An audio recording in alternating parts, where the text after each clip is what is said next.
God's promise and covenant and its practice versus man's promise and his practice. Dear friends, we shall in brief make a short travel through the Bible where God makes his covenant or gives his word to mankind.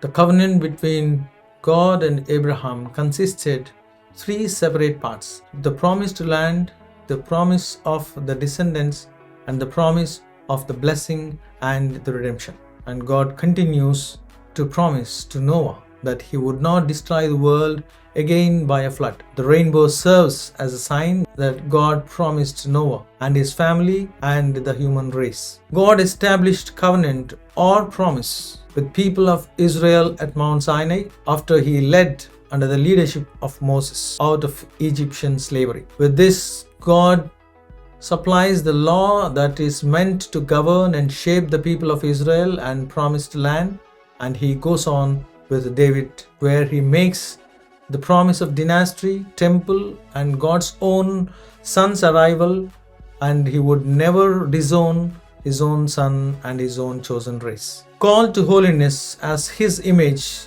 itself imprints on us to keep that holiness. By the very call to be religious leaders and representatives, Pharisees and other leaders had acknowledged that they would practice the law, and they failed to acknowledge the law giver, the new Moses, that is Jesus himself. Those who have been considered as those who said no, like sinners and prostitutes, in fact embraced Jesus as the Messiah. Who said yes have failed to follow, while those denied have embraced God. The closing of the gospel today is very well implied and applied to those who said yes and failed to practice. Today, with the baptism, we all say yes to his call and to his law of love. And if we fail to practice this law of love, we all become like the son who said yes and have failed to practice. And it may not be as shocking news that the non-Christians and all those who have not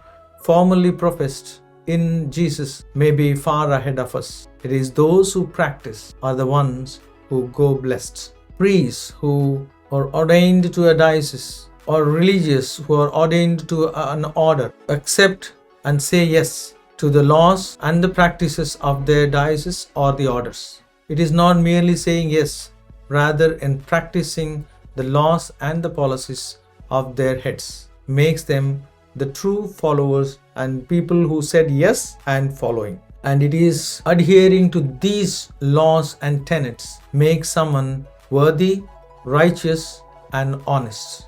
I might by law attend the Sunday Eucharist or Sunday Mass, but I may not meaningfully participate. I may not practice what I ought to during the day. How authentic am I being Christian or Catholic in practice, not mere member in the records? Let us take delight in participation, not with the invitation alone to work in the vineyard of the Lord. Vineyard, a call to Christian life. God bless us all.